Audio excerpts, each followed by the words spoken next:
Hi, this is Adam Fenn. I'm the creator of Wrestling Tools. Wrestling Tools are software that you can use to spruce up your webcasts with things like scoreboards, tickers, Twitter integration, and so forth. It really helps you make your videos look better, and really ultimately helps you keep your viewers entertained and improve their overall experience. So I'm going to start today with the first in a series of tutorials teaching you how to use the Wrestling Tools for your webcasts. First, we're going to start with giving you a little demonstration of, or a little view, I guess, of some of the software and hardware that I use. We'll start with the hardware first. I use these Sony Handycam consumer grade cameras because they're fairly inexpensive, they're small and easy to port around. One of the things you'll notice here that I've done is I put a piece of tape across the top of the viewfinder so the cameraman knows where the scoreboard's going to be so it doesn't chop off the heads of the wrestlers. I've also got a breakout cable you can see here that takes this 10-pin Sony proprietary connector that normally can only be used for either video output or zoom handle connection, which lets the cameraman do a lot better job. At least that's my experience. And it lets this breakout cable allows you to do both at the same time. I run this across the venue, perhaps with a long piece of coax that I can have built by an AV shop, or I can build that myself if I'm a little bit gifted with technical things. And then I bring that into a FireWire converter. In this case, I'm using a CamTwist ADVC110. It just takes that analog video input on one port, it spits out a FireWire 400 port on the other side. That cable has a FireWire 800 interface on the other side that plugs into my Mac. I like doing it this way for a couple of reasons. One is it allows me to use inexpensive cameras like this, so I don't have to buy a $1,500 FireWire camera. That's pretty nice. It also allows me to position my computers in a centralized location, perhaps at the head table when I'm running multiple mats. That's really nice. And then I can still keep the cameras mat side across these long cables on this FireWire converter with an analog thing. Well, I hope that helps. We'll skip back now to show you how to install the software. One final note on the hardware there before we get started with the software installation. If you don't have exactly the same equipment that I do, that's absolutely fine. As long as you have some kind of a camera that supports QuickTime, you're good to go. Alright, now that we've gotten that taken care of, let's get the software we need downloaded and installed. First thing you'll need to go for is Flash Media Encoder. Just search for FMLE on Google. You'll find Flash Media Live Encoder and download the version here for the Mac. Version 3.2 is what I've been using, and that seems to work pretty well. You're going to have to create an account on Adobe and go through the installation process. It's super straightforward. There's really no options. You'll have no problem doing that whatsoever. The second piece of software that you're going to need is CamTwist.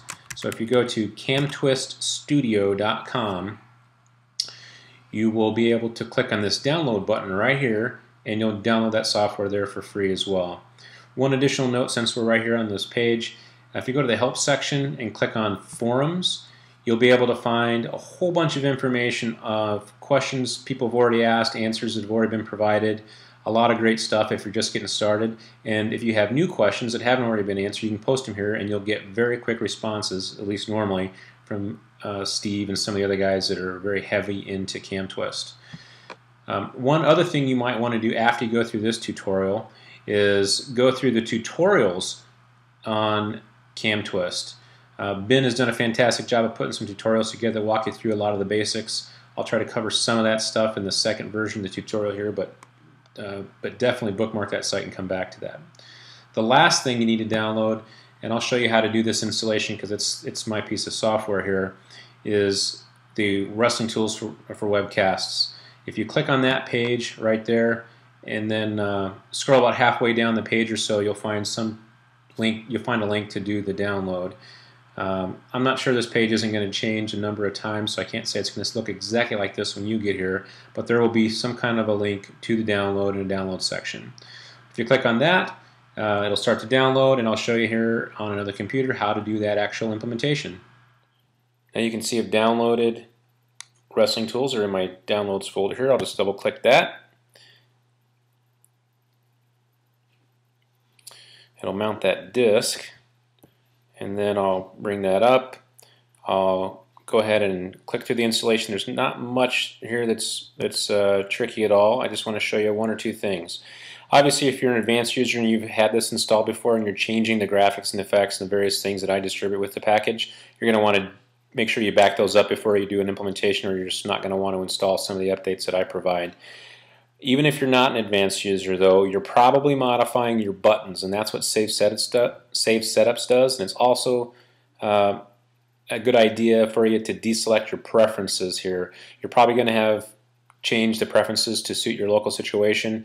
Between those two things, if you deselect them and them only in an upgrade, you'll probably be fine. But for your first installation, just click through that with everything selected, and it'll do the implementation or the installation here, and you'll be good to go there.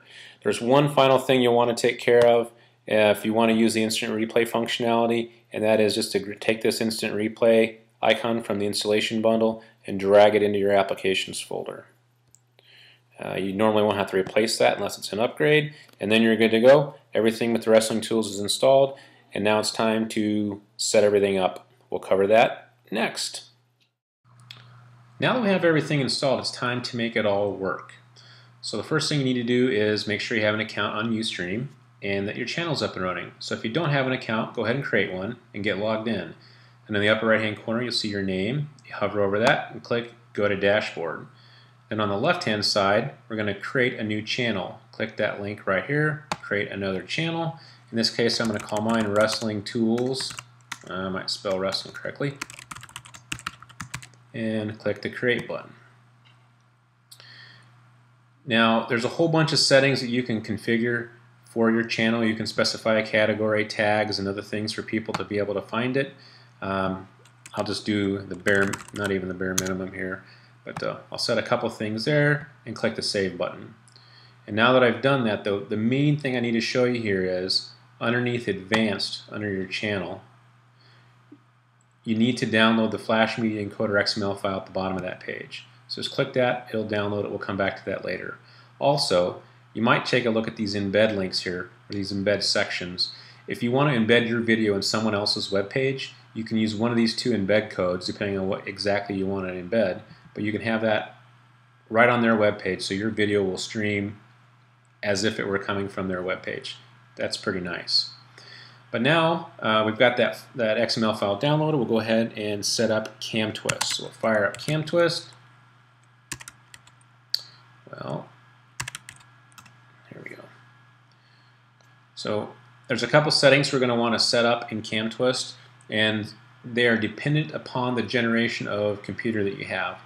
First thing I always do is go into the studio mode. Now we'll go into CamTwist Preferences, and if you have a Thunderbolt MacBook Pro, on the General tab, you should set your frame rate to 30 frames per second, and you should set your video size to 1280 by 720. If you don't, and you have a non-Thunderbolt MacBook Pro, you should set your frame rate to 20 and your video size to 640 by 360. If you want to use your FaceTime camera, a non-HD FaceTime camera, on one of those non-i7, those non-Thunderbolt machines, you might want to click on the Video Devices tab, select your FaceTime camera, and specify 480 by 360 as the video resolution, and select the Force Camera Resolution button for that camera only. Otherwise, the people you show on your FaceTime camera will appear stretched, and it's just not the way they actually are. It's better to keep them at 4:3, maybe throw in some banner images on the side or something like that. We can talk about that later. I don't have that, so the 4:3 camera, mine's HD, so I'm not going to do that. And my settings are all set up and ready to go. So the first thing now is just add a new button for a camera. So we just click the new button down there. Come up here to the upper left-hand corner, double click Untitled and name it to Camera or whatever you feel like, and then click the Elements button beside it. Double click Webcam, and you'll see a drop down here for the various cameras you have in your system. In this case, I'm going to use the ADVC FireWire device that I have set up, and I'm going to drag that down here to the camera area. I'm going to click off of it, make it gray, and click back onto it, and it's going to reappear with the new settings in my preview window. I'm also going to right click and snapshot icon so I can see exactly what that button does. So I get more than just a white box. It's a little bit descriptive. And this happens to be the view outside my window.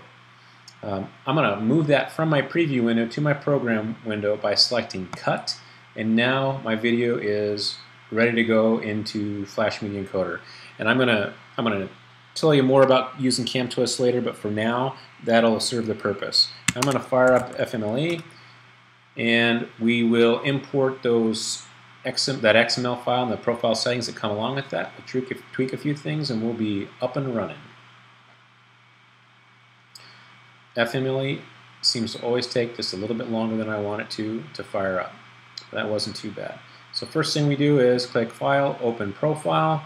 I'm going to go to my Downloads, and I'm going to select the XML file for WrestlingTools. And it's probably that one in my case. Click the Open button, and it should pop up a nagging message telling me that it's not configured correctly, and I know that. That's fine. We're going to fix those problems right now. So I am going to use my CamTwist device. I can use VP6 or H.264, whichever you choose. Use the same frame rate as I told you before. In my case, it's 30 frames per second because I have a Thunderbolt machine. If you don't have a Thunderbolt machine, use 20. Resolution is the same thing. If you don't have a Thunderbolt machine, use 640 by 360. If you do, you're good to use 1280 by 720. Make sure the Maintain Aspect Ratio button is checked. If you have a non-Thunderbolt machine, 300 to 350K is probably what you'll use. If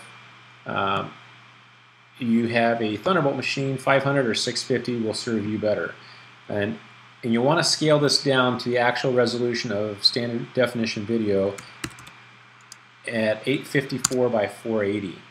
And on your audio settings, you can select whatever settings you like to. You can use the internal microphone, you can use a USB microphone, you can use line in from a mixer and do all kinds of things.